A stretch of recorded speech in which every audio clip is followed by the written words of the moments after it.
Welcome into Hoops Forum, a production of Radius Athletics and a quick timeout podcast. I'm Tony Miller, and I'm joined again this week by my co-host Randy Sherman. Big thanks to our sponsors over at 323 Sports. If you're looking to spend less on team packs this season, check out 323 Sports' famous $55 team pack special. There are 4 pieces of apparel in that team pack: a short sleeve tee, a long sleeve tee, shorts, and a hoodie, all for just $55. To find out more about what they can do for your program, visit 323sports.com or contact a sales rep at sales@323sports.com. They'll be sure to do it right for your basketball program. It's hard to believe, but basketball season right around the corner. For a lot of coaches, they're already doing preseason workouts, which I know for at least the schools around here is a combination of weight room stuff and then also a little on-court stuff as well. And then I have some college coaching friends who are into their preseason practices already. I've got a couple that are even like 3 or 4 weeks into their practice schedule. So with all that in mind, Randy, today talking preseason practices. Yeah, it's here, man. October 1st. I kind of call October, that's basketball season. Like that's when I'm in my mode. That's when I coached, I kind of was like to my friends and family, I was like, see you in March, I'm out, I mean, colleges are underway. Some high school in some states are already practicing. NBA is playing preseason games, and it's here. So I thought today would be a timely and opportune time to talk about preseason practice, like what we're trying to get out of them, and your ideas and what you guys do there in your program, and kind of things I've done about just like this block of time from when our practice season officially starts to when we begin our competition season, like our first, our schedule starts. Yeah, so in general, just what you just mentioned as far as what you're trying to get out of these preseason practices, I do feel like there is some consistency, although it could be specific once we dig into the weeds a little bit, like for individual programs. But overall, what were you looking to get out of those early preseason practices? Like you mentioned, it's kind of situationally specific. And I coached in Texas, and in Texas we get a lot of practice time from August when school starts until October when practice real, the actual season marking the beginning of basketball practice arrives. So that maybe made my situation a little bit different than a lot of the coaches who might be watching or listening. But the main thing I was looking for is sort of a crescendo effect of like, we slowly build from August through September through the first part of October, and now we're really accelerating toward the season and building toward the season in terms of preparation, meaning not only we should be bringing all things together now. Things we broke down into parts, we're now bringing it to whole, and things that we are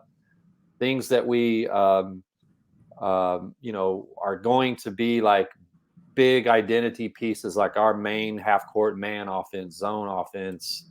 I'm really hitting that hard this first part of preseason workouts. Transition pieces.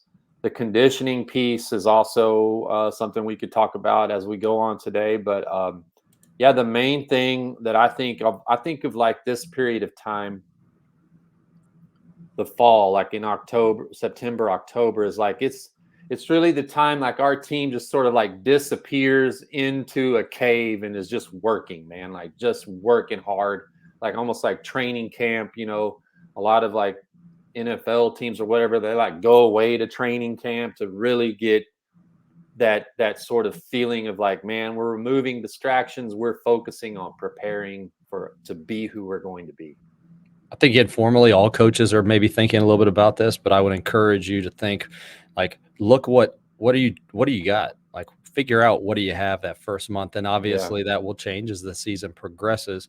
But I've come to some seasons thinking that I had one thing and then quickly finding within the first 2 weeks, like, I don't have that, or I thought that person would be great for that position, or this set or this system would be great, and quickly found out like that wasn't what we needed. And go back and listen to the bias series about not making too quick adjustments based off of what you see. But you for us at least, we haven't had hands-on in the gym time with guys, and so I don't necessarily know exactly what I have. Yeah, you're predicting, but we'll Right. see. Yeah. Right. So pay attention, as instead of just kind of take stuff in rather than just, I have to get through all of this. And Yes. that leads me transition wise to the installation. All of us feel this pressure of installing. And so I need to make sure that everything is timed down to the minute. We get everything in.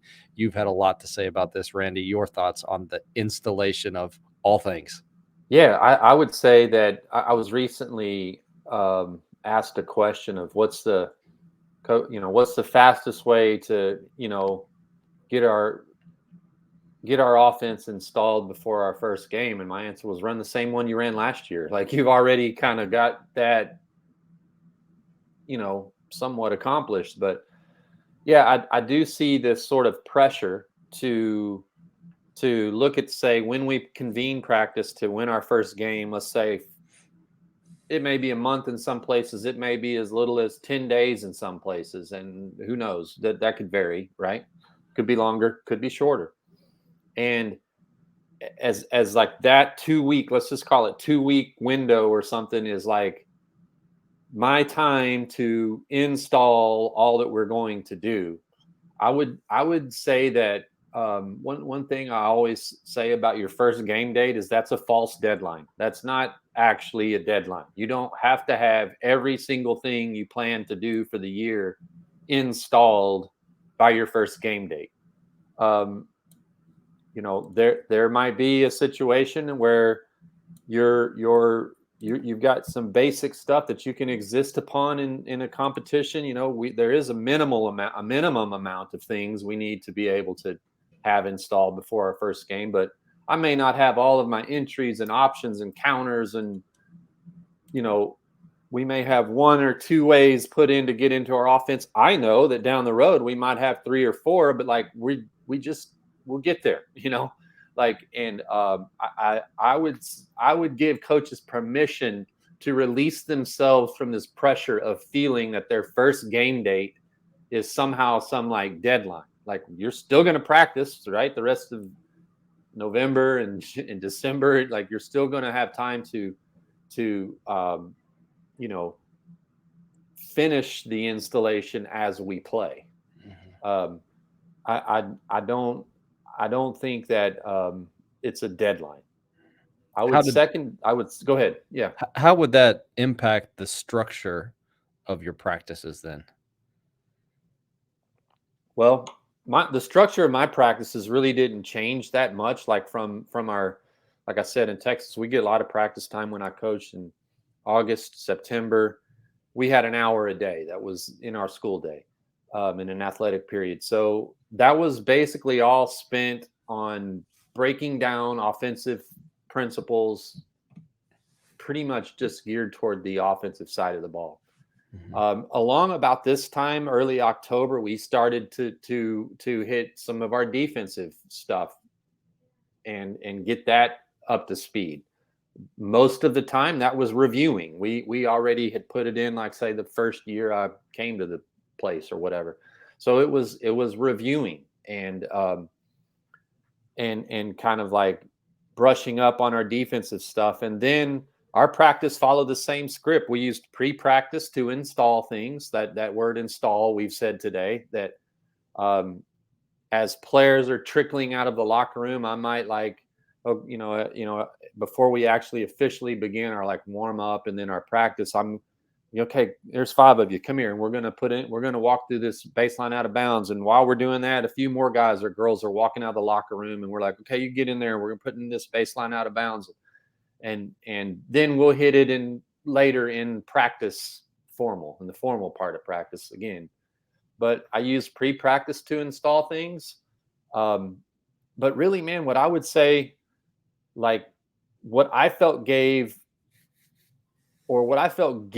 programs who sort of have this year over year consistency to their style of play is they have an advantage here.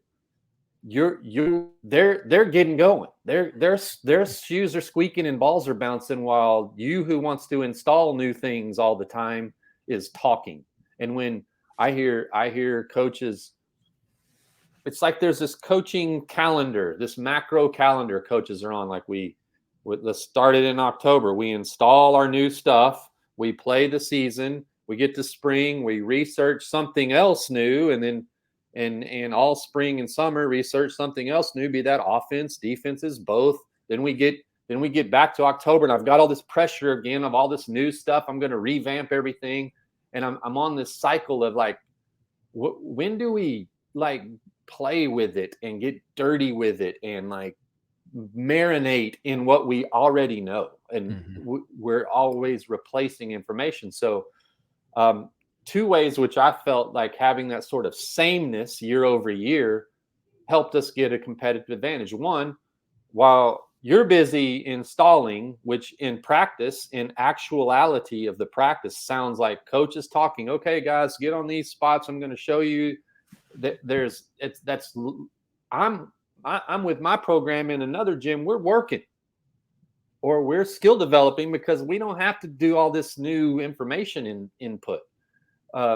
Second thing is, we get to our first game, we're playing install all the time, coach, and my girls can run like Kenyans, because like our preseason practices, we're going. We know what to do. We've been running this same break since 7th grade. We know what to do. Boom, boom, boom. We're squeaky shoes, ball bouncing, sweaty, up and down, and you're talking. And oh, well, we hung with them for a quarter or two, then we got tired. Well, yeah. Because you were talking all the time while we were bouncing balls and squeaking shoes. Installing. You were installing. So I know you're going to ask me about conditioning. I know you're going to ask me about, so I hope I didn't steal your thunder, but yeah, that's sort of how I would, a direction I would point people toward. So if you didn't get it, stop being a coach that always has something new. About 3 years ago when we started using the more conceptual offense, it took a while to build up to that, and there was a lot of install and a lot of talking through and that kind of Yeah. thing. But in the 2 Front years end. since, yes, on the front end, but in the last 2 years, that has all been skipped. And next point that I would encourage you to think about, coaches, is our preseason practices especially are a lot of 6 to 7 minute segments of just playing small sided games. Yeah. And So that's I'm conditioning. You're getting up and down. Yep. You're already replicating the game instead of all the walkthrough stuff. Yeah. And the biggest complaint I hear is once the season gets going, the coaches say, "Well, we just need game experience." Well, while you're waiting until November to get your game experience, I've already been playing games in my practices that have Mm-hmm. replicated decision. That's what they're saying. Our guys need to have opportunities to make real life game decisions and to use their skills. I've been doing that for the last 2 months while Mm-hmm. you've been installing things and walking through things and 5-on-0s or whatever, and that has prepared my players a whole lot faster for the games. That then I think there's that domino effect. Like, then I can get to other things or more complex things or make more adjustments earlier based off of what I mentioned in the first question, what I find out about my team. Then Yeah. I can make adjustments based off a player skill that I didn't know he had, or how we run Mm-hmm. things. Or so it's not just on the front end where your team benefits. I think it's also, you'll see some benefit in January, February, and March too, by how you structure your early season practices. Yeah. I think too, man, like you raised some terrific points there that I, I I want my team to feel ready to play again. Like I don't want them to feel you know, I don't want them to feel like we've got to. I want them to feel we've got the upper hand here because we're ready to play. You know, Mhm. um, I would say too, like um, the main thing that the preseason practices for me what would tell me would be, who's going to maybe surprise me in a role, who's going to maybe be able to do something I wasn't expecting. I mean, sometimes you do find out some negative things, like you mentioned, like, that idea is not going to work, or that guy's not going to be able to do that. But you also sometimes find out, like, man, we got a player here. This freshman can go. Like, he's ready to play right now and at this level. Something, you find some things out too that are positives that you might have to, okay, back to the drawing board. Like, we got another player here, or another. This really is a discovery period. Yeah, it's good. You mentioned the conditioning, so let me just go ahead and ask that. Like, tell me what that looks like how you have found to incorporate that, Yeah. and even if you want to explain drills, games, or anything else that you feel like would be something practical that they could include. Yeah. So I left basketball coaching and entered into the performance and conditioning space. So that's something I was already sort of predisposed to be really interested in. So again, I mentioned earlier that crescendo effect of um, when we began in August, even the practices being abbreviated, now they're elongated come this time of year, when our state allowed for practices outside of the school hours. Um, we we that crescendo effect also applies to conditioning. So, like, we started to get in shape in August. We overload a little bit in September. Now we're entering our competition season, so it's important that we be fit. So our weight program is now in full bloom. Our running and conditioning that we've been doing, like maybe with the strength and conditioning time that we have built, it's not basketball specific. As far as it goes with practice, one thing I'm trying to do in these preseason practices is avoid the half court habit of where everything that we're doing is on a half court. It's like we're doing our shell drill and we're all on this end. We're installing, there's that word again. And so we're walking through 5-on-0, just this half court. There's, again, if we already know what we're going to do, we're doing it up and down, up and down. And if I have to, and even in our small sided games, 2-on-2, 3-on-3, 4-on-4, I think if you go back and review your practice planning and just take your old plans out and go, HC, that's a half court drill. HC, that's a half court drill. Oh, there's an FC, full court drill. Man, I wanted to review mine this time of year and be FC, FC, FC, FC, because I don't want to just put players on the line and run them. That seems, it's a turn off to players. It's not fun. It feels like punishment. That we could debate that in another episode altogether, but I will if I have to, I guess. If we're not going to be out of shape, so if you find yourself in that half court practice planning habit, you are likely going to not be ready physically and conditioning wise to play a game, unless you've sort of done, especially if, like, you're at a place where, man, I haven't seen my guys or girls, they've been in volleyball or football and they're coming straight to basketball. Like, they're not going to be in shape. So I would advise you to find ways to build full 4-phase drills into work. And even if it's, you don't feel like you're ready, because that's sort of hidden conditioning that we're getting by not just running lines or something. Yeah, the half court idea is something that I haven't thought about, but we haven't done it. But you probably can accidentally do, and not intentionally cause your players not to necessarily be in condition. I'll just mention a couple of things we do. I'm not saying it's the right way, but we've had some success with it. We are not allowed to be with our players preseason, but they have a conditioning ladder that they do together that doesn't take a long time. I think kind of a little bit of suffers the wrong word, but I use it anyways. Like them just suffering together, kind of just going through it and getting better at it and faster at it, is something that they can do together that doesn't take them a long time. And it also doesn't impact practice time once the season gets going. So that's one idea. We work with strength conditioning coach. 2 of the days they're doing strength training stuff. One of those days is Vertimax. Somebody that I work with, but just kind of the guys like it because it's different. It's more explosive training, helps prepare them for kind of like short burst sprint type stuff. So that's how we'll incorporate that part of it before the season starts. And then I'll give you an idea. This is not mine. Friend of ours, Coach Novak, Doug Novak, that I saw at one of his practices, especially in the early stages when they do install, he will do a little 5-on-0, but it's not a lot, but it's a 5-on-0. and after they score it, an assistant or a manager takes the ball out of bounds and throws it along the sideline to another coach or assistant who Hmm. then just kind of rolls it out to the guys as they're transitioning back, and Hmm. they'll pick it up, get it to their guard, and come down and run against defense. So Yeah. they're kind of getting a full court, but you're not like wasting Yeah. time running to another end if you don't want that practice group or whatever to get the rep on it, and then they can come back. So, Yeah. I've, We used to do something sort of like that, like a primary break option going that way. yeah, And while they're so the team going away's back is turned to me, and maybe I've got my second unit or a JV unit or something ready.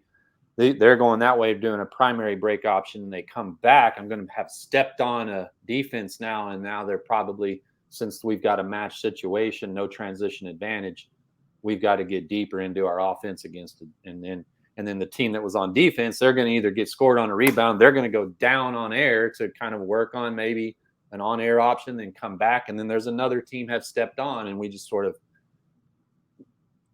we're phasing a little bit of on-air memorization, perhaps mhm. install work. If I'm like, hey, show me flip drag on that end and come back and show me on this end against the defense. So down and back, down and back, down and back, doing that. Good hidden conditioning while you're both lessening the defensive interference on the on-air end and then raising it back up on the versus defense end. Yeah. Yeah. Coach Caleb, your check had a question. When installing your offense and defense early season, do you stick to one for the entire practice or do a little bit of both in each practice?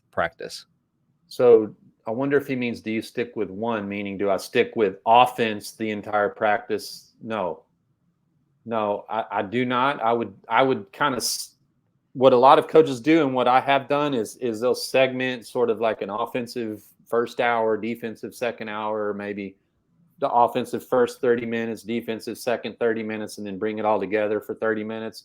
What I tended to do was sort of like, we did a lot of our defensive install, like the drilly drill stuff, like in a vacuum, meaning we did that all by itself, and then we kind of got back to our regular practice planning where we're going live against one another, and I'm using my assistant coaches, like, you're coaching the defense, I'm coaching the offense, you make sure they're helping and executing their defensive principles while I'm talking offense, and we got to collapse time frames, especially some of the people that don't have a lot of lead up time. I was blessed with a lot of lead up time, a lot of people aren't.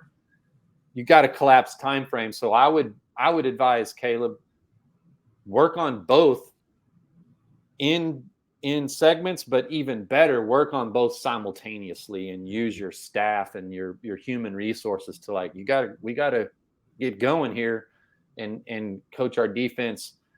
I just was never thrilled about the carryover of defensive drills. Like, I just never, like, I could even, I felt better about the carryover of like breakdown drills, offensive minded breakdown drills, some shooting drills that mimicked our offense.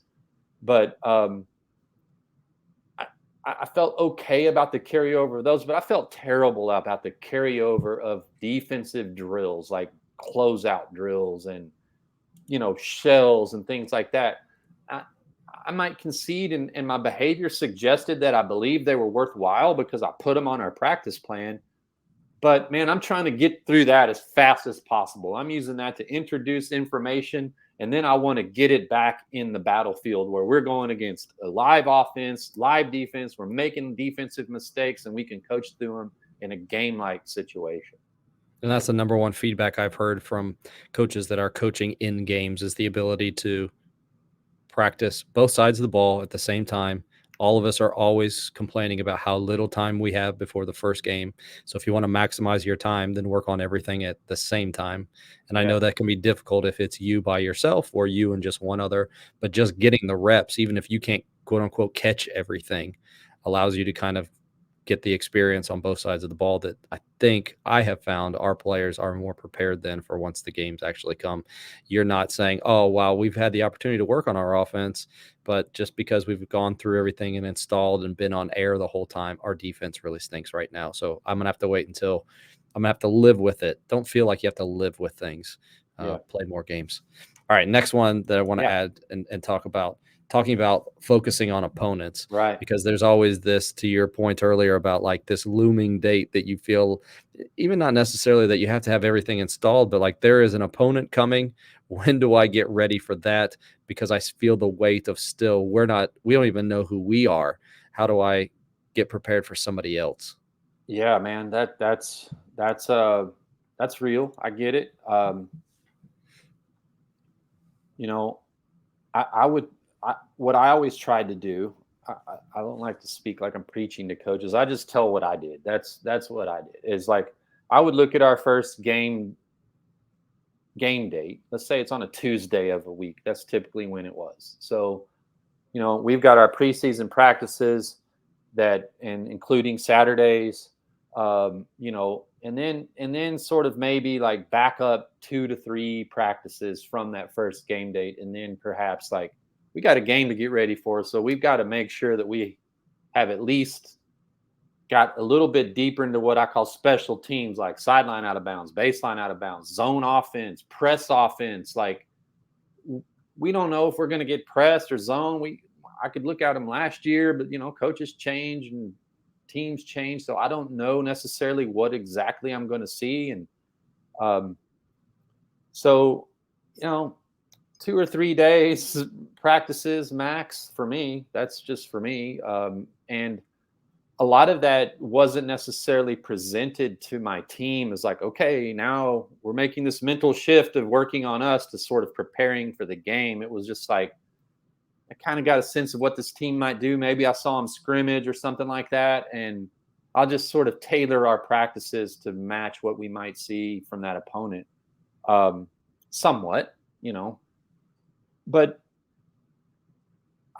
this is what I think coaches, I pray that this would be the season that you all would do better, would be in, it may not be, I know it's different in different states that have power rankings and all of that, but we had the luxury in our state of like nothing matters except our district of play. Just think of like your conference in college basketball, like the SEC play, that your performance in league play is what determines your postseason, nothing else. So we may have a non-district game, like a non-conference game that a college team, Kansas goes plays Eastern Michigan, right? Like that doesn't matter. We could lose it. It's okay. Like if we're not ready and we're not, I can just sort of train through some of those games. Like if we're still got some kinks to work out, that's okay. When I really need to be hitting our stride is when league play comes in. That's like mid-December, January, February. So some of these games, even though they're not scrimmages, they are an actual game. It's going to be there. It's okay. Like I had a team that was 4-4 at one time. We finished 30-7. It's okay. Like, Mhm. and so, just don't, because this is what I know. The time from say your first practice date that your state or your association in your situation allows you guys to practice until your first game, that is like going to be the most uninterrupted, pristine practice time of the year. Because after that, we got games to get ready for, we got travel, we got quick turnarounds, we got JV. My assistant coach is gone with the JV. I'm by my, but man, that's like when I said that's when we're in our cave, like getting ready for the seat. Be wise about how you use it, man. Like, don't make it about your first opponent. Like, especially if that game's just like not a league game or something like. This is probably the best, most pristine practice time you're going to get all year. I would rather that be spent on improving our players than getting ready for Montana Tech or whatever. Mhm. I Yeah. think finding who you're going to play, and finding in general, having that macro kind of, this is what I need, or what we need for us, what we need first semester, and Hmm. then like you all playing second semester, more of those regional, divisional, whatever conference Yeah. games that you call them. Like, what do we need? And with with this being that uninterrupted time, you have to form a foundation of, these are the absolute things that we have to have in place. and then be prepared for a 2-1-2 press like a week before you play the 2-1-2 press. Like they're Yeah. going to be, I think they're going to be foundational. For instance, like we're playing Wofford our first game. Well, I know Coach McCauley is going to run some incredible stuff. I can't prepare for every single thing, but I can start working on this is how we defend pin downs. This is how we're going to defend handoffs. This is how we're going to bend like base stuff that I'm going to see the rest of the year that Yeah. I know, especially once I get to region and division, I have to know how to do these things. If you don't think big picture, like you are going to fall to every single bias that is in the book because Hmm. you are going to be constantly, this is what we just faced. This is what we have coming. Now I have to work on this. Now I have to work on that. And Yeah. I think, I don't know for sure, but this is the old John Wooden focusing on ourselves thing. Hmm. He was prepared for what other teams were doing because he had an idea of this is what we have to be in order to be what we are against all these different teams. Yeah. And I think this is where I think team sport coaches could learn from maybe individual sport coaches of this idea of like tapering and a training calendar that points toward the things that matter most. Like Michael Phelps used to swim in like swim meets in the off non-Olympic, non-world championship years and get beat. He'd get beat. Like Usain Bolt would get beat at some Grand Prix track meet in Turkey. He didn't get beat in the Olympics. He didn't get beat at the World Championships. But his training was like, okay, we're taking some was geared toward crescendoing toward the big things. Like Tiger Woods goes and plays the Greater Hartford Open, and he's working on his new swing, but it's ready by the Masters. Like what I mean. Like, and he gets beat at the Greater Hartford Open, but like it's ready.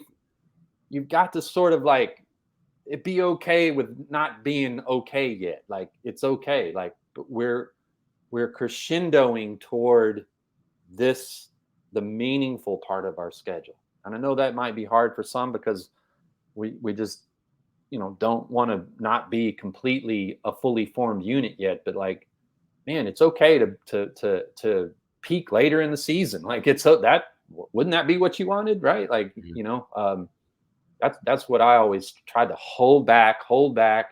It's okay if we don't have everything in. Hold back our uh, we go play a preseason scrimmage that's like we're in practice gear. It's not even a game. It's a scrimmage. And man, I'm just playing everybody, just platoon subbing and like, let's see what we got. Like you said, like, doesn't matter. Turn the freaking scoreboard off. I don't care. Like we're still in this discovery phase. Like keep the main thing. Yeah. This is a great foundational episode. I think maybe we might be able to do a second one, and Randy, we may go to Twitter and other places and ask for coaches to maybe send some questions and some things in, because I Yeah. was even thinking about talking specifically, we talked about indirectly, but about like time allotment, how much time to give to certain things. What are those certain things that you would Mm-hmm. say are foundational, important that we should spend our time in and on? And there could be some other facets of it. So maybe we will do that for next week. So Yeah. be on the Part lookout two. for that. Yeah, Yeah. we'll do part 2, and we'll submit some, ask you for some questions for next week. So we'll just plan on that then. Okay. So Sounds good. It's a date. it's a date. Thanks to all of you who joined us this week. If you missed any part of the live show, you can go back and watch it on YouTube. Just search Hoops Forum, and there on Randy's Radius Athletics page, you'll find the full episode of the show. Or if you're more inclined to listen, you can go on any podcast platform and search Hoops Forum or A Quick Timeout, and you'll find the full version of the show. For Randy Sherman, I'm Tony Miller. We'll talk to you again next time on Hoops Forum.